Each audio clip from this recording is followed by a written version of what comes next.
یہ ہے دوسری چیز کہ در حقیقت تزکیہ نفس کا ذریعہ یہ قرآن ہے۔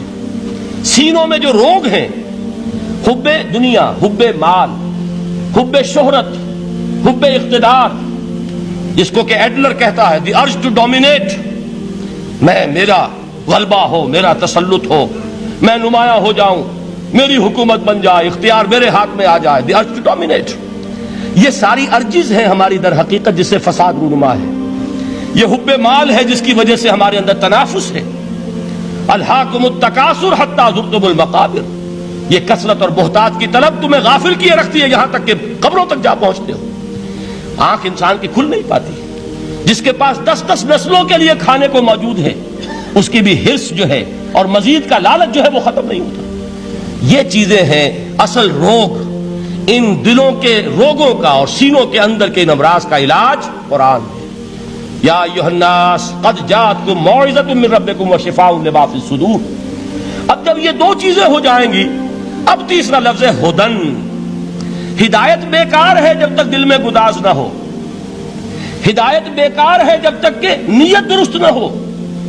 کوئی شخص بڑا عالم ہے لیکن اپنے علم کو اس نے ذریعہ بنایا ہے دنیا کمانے کا، تو در حقیقت یہ قرآن اس کے حق میں ہدایت نہیں ہے، اس کے حق میں عذاب خدا بندی کا ذریعہ بن رہا ہے۔ حضور نے خود فرمایا القرآن حجت لک او علیک، یہ قرآن یا تمہارے حق میں حجت ہے یا تمہارے خلاف حجت بنے گا قرآن کے قیامت کے دن۔ اس لیے کہ ایک شخص اس کو دنیا کمانے کا ذریعہ بنا رہا ہے، ایک شخص اس کو شہرت کے حصول کا ذریعہ بنا رہا ہے، ایک شخص علم کو ذریعہ بنا رہا ہے دنیا میں نمایاں ہونے کا، اپنی تعریف کا۔ حضور نے فرمایا کہ قیامت کے دن سب سے پہلے 3 افراد کا معاملہ پیش ہوگا عدالت خدا بندی میں۔ ایک وہ جو بڑا عالم سمجھا جاتا تھا، اس سے بڑا علم پھیلا۔ دوسرا وہ جو بہت صاحب ثروت تھا، اس نے بہت خیرات کے کاموں میں پیسہ لگایا۔ تیسرا وہ جو دنیا میں شہید سمجھا جاتا تھا کہ اللہ کی راہ میں جنگ کرتے ہوئے جان دیا۔ اللہ ان تینوں سے جو اس کو نعمتیں دی تھی ان کا ذکر کر کے پوچھے گا کہ میں نے تمہیں یہ دیا، تمہیں یہ دیا، تمہیں یہ دیا، تم کیا کر کے لائے؟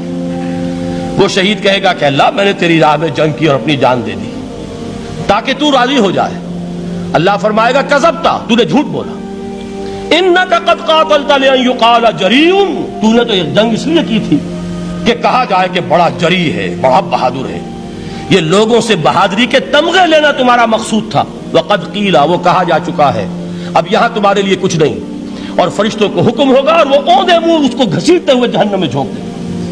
دنیا میں شہید سمجھا جا رہا ہے، آخرت میں جہنمی ہے۔ یہی حال اس عالم کا ہوگا، یہی حال اس دولت مند کا ہوگا۔ تم نے یہ علم پھیلایا تھا کہ تمہارے علم کا چرچا ہو جائے، تمہاری شہرت ہو جائے، لوگ تمہاری دستبوسی کرنے لگیں، لوگ تم سے جھک کر ملیں۔ وہ دنیا میں ہو گیا، تمہارا مطلوب مل چکا، تمہارا مقصود حاصل ہو چکا، اب یہاں کچھ نہیں۔ تو جان لیجئے کہ جب تک دلوں کے روگ درست نہ ہوں، علم بیکار ہے، ہدایت قطعاً غیر مفید ہے۔ پہلے دلوں کا کرست اترے، اس کی سختی دور ہو، یہ ہے موعظہ۔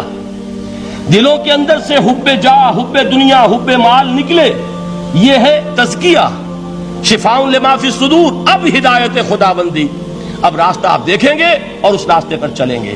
یہ ہدایت جو ہے دنیا میں، یہی آخرت میں رحمت کی شکل میں ظاہر ہوگی۔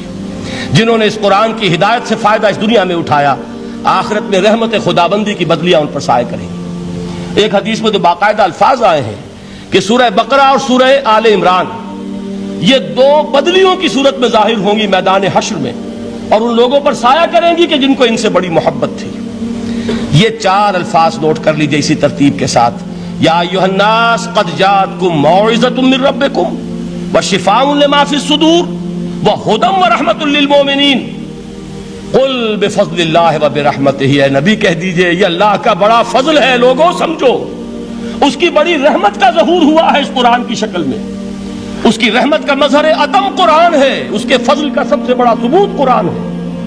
فبذالک فلیفرحوا، اس پر انہیں خوشیاں منانی چاہیے۔ اترانا ہے تو اس پر اترائیں کہ اتنی بڑی دولت ہمارے پاس ہے، اتنا بڑا احسان ہے جو اللہ نے ہم پر کیا ہے۔ فبذالک فلیفرحوا هو خیر مما یجمعون، جو چیزیں یہ جمع کرنے کی فکر کر رہے ہیں ان سے کہیں زیادہ قیمتی یہ قرآن ہے۔ کاش کہ یہ 2 آیات ہی ہمارے قلب کے اوپر یہ کندہ ہو جائیں۔ پہلی بات میں نے عرض کی تھی، اس کا شعور ہر ایک کے لیے ممکن نہیں، اس کا باطن بیدار ہو چکا ہو، لو انزلنا هذا القرآن على جبل لرأيته خاشعا متصدعا من خشیۃ اللہ، جن کی ارواح بیدار ہو چکی ہوں وہ قرآن کی اس تاثیر کو محسوس کریں گے۔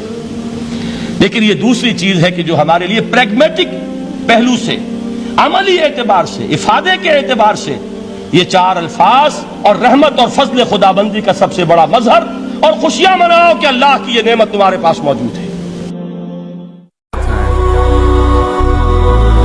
هي الحلقات تحفظني بآيات من القرآن، هي الحلقات تملأني بحب المصطفى العدنان، هي الحلقات تحفظني بآيات من